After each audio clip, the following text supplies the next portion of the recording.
Dostlar, dogonlar hemmeňize salamu aleykum. Menne Meylis Ögeziv, ýene de siziň bilen. Men şu YouTube'da, Instagram, umman şu internette seyretdim. Bizim Türkmen gitara okuwymyz gaty az.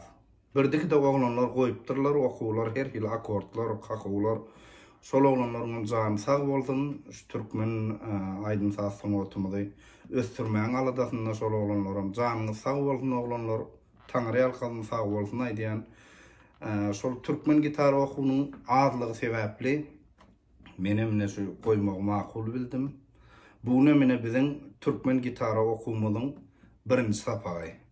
Bu okuw öňden gitara çalyp ýören oglan gyýlar üçin näl, buňky geçiljek sapagy bolar gaty gowy bilýär. Bu okuw intek norlan başlaýan, şugun bismillah eline gitara alyp duran oglan gyýlar üçin. Dostlar, gyzyklandyrýan soraglar bolsa, islendik aýdymyň akordyny ýa-da ritm kakuwyny öwrenesiňiz gelýän bolsa, aşağıda komentariýada ýazyň, men hökman okaryn, haýyşyňyzam ýerine ýetirerim, oňaryp bildigimni. Iň birinji zat, näme etmeli? Gitara almaly. Özüňe gitaraň hökman bolmaly. Ýöne men maslahat berýän, alanyňyza görä gowy zat alyň, gowy gitara alyň. Ýene de maslahat berýän, eger özüň gitarist boljagyňy ynamyň bolsa al. Bolmasa biderek pul zaýalamaň, biderek gymmat zat almaň. Eger entek bir wagtyňyz bolmajak bolsa ýa bir başlap soňra taşlajak bolsaňyz, onu paka ardanjak gitara alsaňyzam bolar. Gowy gitaralyň ýanym öwrenmek üçin gitara öwrenip başlaganda entek onsuzam barmaklaryň uja agyrýa, elleň ýa-da agyrsy köprek bolýar enlige diýençe. Şoň üçin üstesinde de erbet gitara bolsa olam agyryň üstüne agyry goşar, zähmetiň üstüne zähmet goşar.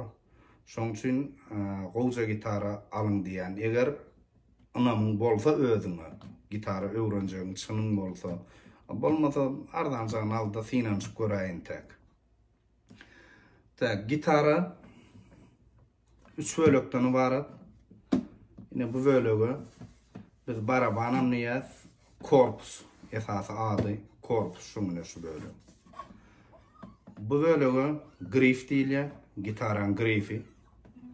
Üçüncü bölek bu da galava, rusça, türkmençe kelle bolýar. Ine şu 3 bölekden ibaret. Gitara 6 kırış, hemem 7 kırışlı, 10 kırışlılar var. Mene yönüyünü şu 6 kırışlı çalyan. Gitaran kırışı aşağıdan yokurluğa sanalya. Birinci kırış, ikinci kırış, üçüncü, dördüncü, beşinci, altıncı kırış. Inni gitaranı düzmek. Nahil düzmeli gitaranı? Gitaranın düzülüşü, abışına düzülüşe, özünün kanun esasında düzülüşü. İn yokurlu, in aşağı birinci kırış, birinci kırış. Bu mi notadını düzülüyor. Mi. İkinci kırış. Bu si notadını düzülüyor. Üçüncü kırış. Sol notadını düzülüyor. Sol. Dördüncü kırış. Bu re notadını düzülüyor. Beşinci kırış. La notu. Altıncı kırışım yine de mi nota düzülüyor. Şu birinci kırış bilen altıncı kırış ikisi oktava. Nota bilmeyen oglanlar üçün yine şular ýaljak tuner satyn alýaňyz. Tuner. Satyn alyp yine knopkasyny bassaň, uje ýanyp dur. Onuň gitaraň şu jaga ýerine dakýas. Yine gördüňiz. Ekranjygyny özüňe bakdyryp. Iň aşağı kırışy basýas. Iň aşağı kırış türkmençe aýdymyzda e harp bolmaly. Bäde harp görkezýär ekranyny. Iň aşağı kırış. Birinji kırış. E harpa düzýäs. İkinji kırış. B harpa düzýäs. Üçüncü kırış. G harpa düzýäs.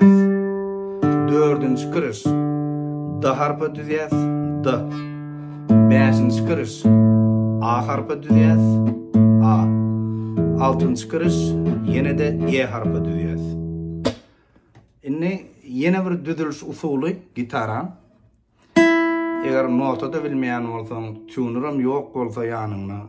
Indi edip dinläp düzmäge haýyn tek suluhumuz kemeraktır. Oň üçin yine bir düzülüş usulü. Iň birinji kirşi çen bilen çekibirek düzmeli we sesiňe gararak. Şeylerak o ýyly aşarak düzsemem bolýar. İkinci kirşine 5-nji perdäni basýas. İkinci kirşde 5-nji perdäni basyp ine birinji kirş bilen ikinji kirş kaksaň ikisi bir ses bermeli. Bundan azıcık çekmeli. Menki. Ine. Üçüncü kirşde 4-nji perdäni basýas. 4-nji perdäni basyp ine ikinji kirş bilen üçüncü kirşi kaksaňla ikisi bir ses bermeli. Kalanlary hemme şu 5-nji perde. Ine 4-nji kirş 5-nji perdäni basyp 4-nji bilen 3-nji bilen 4-nji kirş kaksaň ikisi bir ses bermeli. 5-nji kirş hem şeýle 5-nji perde 6-njy kirş hem 5-nji perdäni basýas. 6-njy bilen 5-nji kirş ikisi bir ses bermeli.